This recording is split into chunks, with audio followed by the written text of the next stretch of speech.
If you are facing problem with the letter of authorization for Amazon FBA business verification, then this video is for you, because I also have the same problem. But right now you can see my account have been successfully verified with the updated letter of authorization from my company, and I'll show you how you can actually make the right letter of authorization for your FBA business. So I have a format that I have been using to do this, and this is really working, and this is completely what actually the FBA business or Amazon want actually you to declare in this kind of letter. So as you can see, we have the company uh, details right here. If you want to use the logo, you can just use it on the right side, or you can just leave it blank. As you can see, this is the exact format that I have submitted, and it have been approved.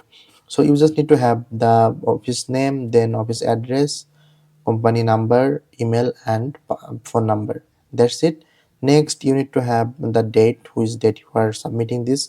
You need to make it the recent date, maybe the day or day before.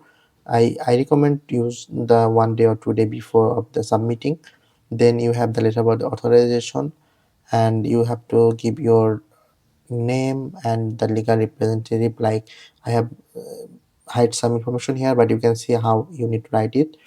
Like, the I have authorized myself, as I am the owner of my company, and I am also giving the permission of myself to represent this in this particular country to do the Amazon FBA business.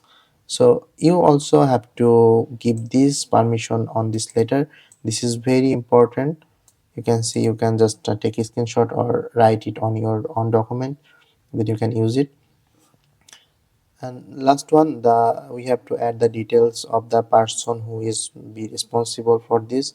In this case, I am the owner of the company, and I'm also the LOR for the company, so I have to give my name, my address, my email address, then phone number, and also my passport number for more secure verification.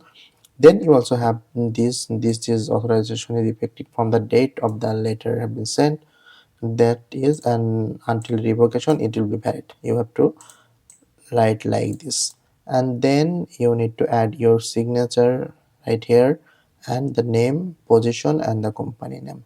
That's it. You just write like this, and then just give the signature. If you want, you can print it and give the signature by your hand, and then scan it and upload it.